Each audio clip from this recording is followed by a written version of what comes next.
High, যারা আপনার Haruki Murakami বুক লাভার এবং যারা হচ্ছে থ্রিলার বুক লাভার, মূলত আজকের ভিডিওটা তাদের জন্য। হারুকি মুরাকামি এমন একটা রাইটার যিনি অনেক বেশি ফেমাস তার রাইটিং এর মাধ্যমে। তিনি তার বইয়ের মধ্যে একটা অনন্য ব্যাখ্যার মাধ্যমে তিনি অনেক ফেমাস হয়েছেন। তার যে বই আছে তার মধ্যে অনেক কিছু ফেমাস বই আছে, তার মধ্যে অন্যতম একটা ফেমাস বই হচ্ছে আই এম আ ক্যাট। মূলত এটা থ্রিলার টাইপের একটা গল্প, যেটা তিনি অনেক সুন্দর করে প্লট আকারে ব্যাখ্যা করছেন, এবং এই ব্যাখ্যামূলক এর এক শেষের দিকে আমরা যাই বুঝতে পারি যে এটা একটা থ্রিলার টাইপের বই। প্রথমে এটা নর্মাল একটা গল্প মনে হলো, পরে আমরা বুঝতে পারি যে এটা থ্রিলার টাইপের। গল্পটা শুরু হয় একটা মার্ডার কেস দিয়ে। মার্ডার কেসটা হচ্ছে এরকম যে কিছু বিড়াল ছিল একটা মুনিবের বাসায়। তো সেই বিড়াল যে আছে, সেই বিড়ালগুলো হঠাৎ করে তার মুনিব মারা যায়, এবং তার মুনিব মারা যাওয়ার কারণে সেই বিড়ালগুলো খাবারের জন্য কিছু পায় না। মেনলি খাবার ছিল ফ্রিজের মধ্যে। বিড়াল তো আর ফ্রিজ খুলতে পারে না, সেই কারণে তার মুনিবের শরীরই ছিঁড়ে ছিঁড়ে বিড়ালগুলো খায় শেষ করে দেয়। অনেকদিন পরে মানুষ এটা জানতে পারে, এবং সেই বিড়ালগুলোকে তারা নাম দেয় হচ্ছে মানুষ খেত বিড়াল। তো এই প্লটের পর পরবর্তী যে প্লটটা আসে সেটা হচ্ছে যে রাইটার এবং তার একটা ফ্রেন্ডের কাহিনী। তার মূলত ফ্রেন্ডটা যে ছিল, ফিমেল ফ্রেন্ড ছিল, রাইটার এবং ফিমেল ফ্রেন্ডের নাম ছিল মিডোরি। তাদের দুজনকার কোনো ঘটনার প্রেক্ষিতে তাদের দুজনকে পরিচয় হয়, এবং এই পরিচয়ের বেসিসে তাদের সম্পর্ক অনেক ঘনিষ্ঠ হয়। তাদের পরিচয়ের এক পর্যায়ে দেখা যায় যে তারা প্রতিদিনই দেখা করে, এবং তারা একান্ত সময় কাটায়। এমনটা না যে তাদের মধ্যে একটা ভালোবাসার সম্পর্ক ছিল, কিন্তু তাদের মেইনলি যেটা ছিল সেটা হচ্ছে তাদের ব্যবহার আচারে অনেক সিমিলারিটি থাকে, এবং এবং কেউ একজন কোনো কথা বললে সেই কথাটা শেষ হওয়ার আগেই অপরপক্ষের ব্যক্তি এটা বুঝতে পারে। সেখানে তাদের মধ্যে একটা আলাদা রকম অ্যাটাচমেন্ট কাজ করে। যদিও রাইটার এবং তার যে ফিমেল ফ্রেন্ড ছিল দুজনেই বিবাহিত, কিন্তু কোনো এক পর্যায়ে তাদের সেই বিবাহের সম্পর্কের ঊর্ধ্বে তাদের মধ্যে একটা সম্পর্ক সৃষ্টি হয়ে যায়, এবং এই সম্পর্কের ভিত্তিতে তারা অনেক কাছাকাছি চলে আসে। তো কোনো একদিন ঘটনাচক্রে তার ফিমেল ফ্রেন্ডের হাজবেন্ড জানতে পারে যে তার সাথে রাইটারের একটা সম্পর্ক আছে। তো অনেক কাহিনীর পরে, অনেক ব্যাখ্যা বিশ্লেষণের পরে তার সেই ফিমেল ফ্রেন্ডটা অ্যাকসেপ্ট করে যে আসলেই তার রাইটারের সাথে একটা সম্পর্ক আছে, এবং তার ফিমেল ফ্রেন্ড এবং তার হাজবেন্ড তার বাসায় চলে আসে, রাইটারের বাসায় চলে আসে, এবং তাকে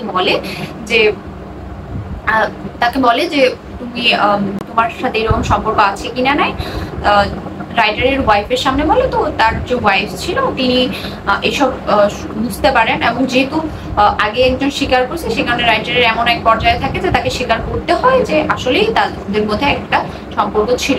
তো এক পর্যায়ে দেখা যায় যে রাইটারের ওয়াইফ তাকে ছেড়ে চলে গেছে, এবং ওনার হাজবেন্ডও তাকে ছেড়ে চলে গেছে।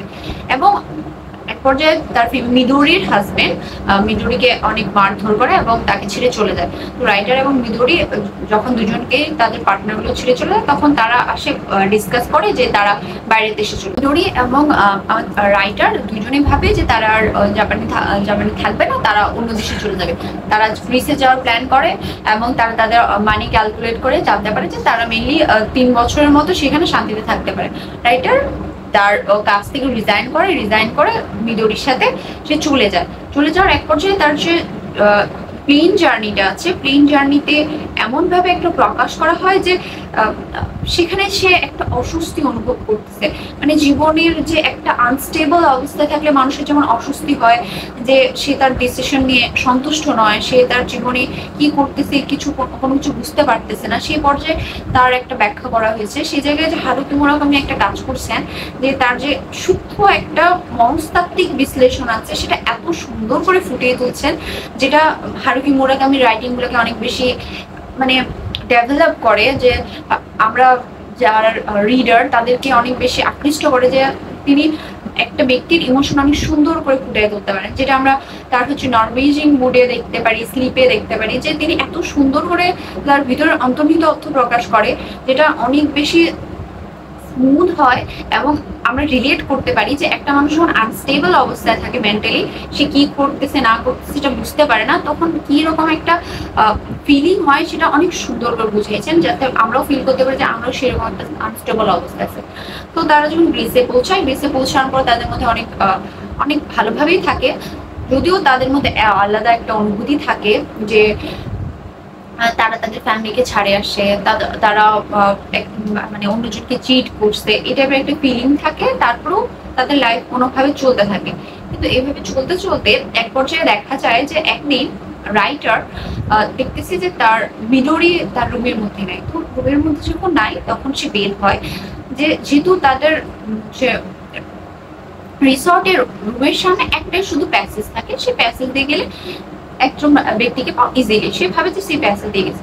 তো যখন মিদরিকে খোঁজার জন্য রাইটার বের হয়, তো এক পর্যায়ে তার মানে আলো চলে যায়, মানে সে একটা ব্ল্যাক আউট অবস্থার মধ্যে থাকে।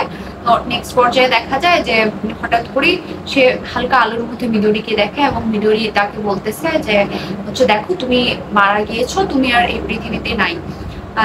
সে তখন বলে যে তুমি উল্টাপাল্টা কথা বলা বন্ধ করো, এবং সে তাকে বলে যে তুমি এসব বলিও না।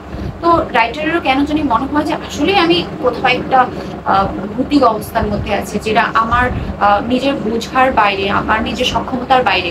তো সেই পর্যায়ে যখন এরকম অবস্থার মধ্যে যাচ্ছে, তো সে তখন তার রুমের দিকে যাচ্ছে, যে মিদরিকে খুঁজে পায় না, তো সে তার রুমের মধ্যে যাচ্ছে।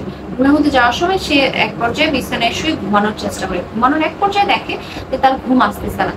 ঘুম যখন আসতে না, সে তখন উঠে যায় এবং সে লাইট অন করে। লাইট অন করার পর্যায়ে সে যেটা দেখে সেটা দেখে সে পুরোপুরি হতবাক হয়ে যায় যে আসলেই হচ্ছে নাকি। সে নিজেকে দেখে যে তার যে মৃতদেহ আছে, তার সেই মৃতদেহ বারবার খাচ্ছে কিছু বিড়াল, কিছু মানুষ খেকো বিড়াল তার দেহের হাত পা মাথা সব খাচ্ছে। সে তখন বুঝতে পারে যে সে আসলেই এই পৃথিবীতে নাই। অর্থাৎ হচ্ছে এটা তারা বুঝাইলো যে সে প্রথম যে কাহিনীতে প্রকাশ করছিল মানুষ খেকো বিড়াল, অর্থাৎ এটা তারা প্রকাশ করলো যে সেই মানুষ খেকো বিড়ালই তাদের সর্বশেষে ধ্বংস করলো।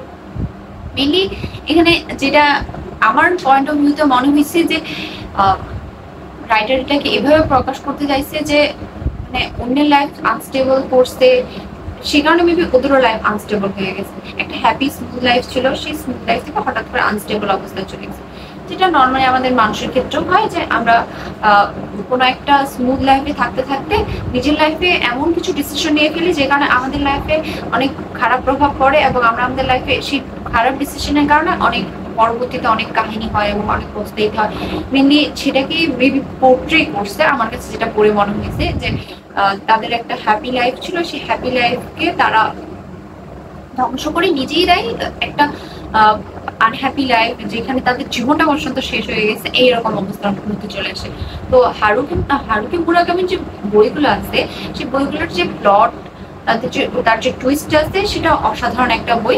মেনলি হারুকি মুরাকামির বইগুলোতে সব জিনিস ছোট ছোট ভাবে ব্যাখ্যা করা থাকে। সেই ছোট ছোট ব্যাখ্যাগুলো এমন ভাবে ইম্প্যাক্ট করে এবং আমাদের আবেগ বিবেককে এত পরিমাণে নাড়া দেয় যে তার বইটা কেউ যদি পড়তে চায় তাহলে তার জন্য অনেক মানে জোস একটা বই হবে। যে হ্যাঁ আসলেই যে তার কাহিনীতে স্পেশালিটি কিছু থাকে তেমনটা না, আদার্স রাইটারের মতোই, কিন্তু তার যে এক্সপ্রেশন আছে, তার যে প্রকাশ ভঙ্গি আছে, সেটা বাকিদের থেকে তাকে অনেক ইমপ্রুভ করে।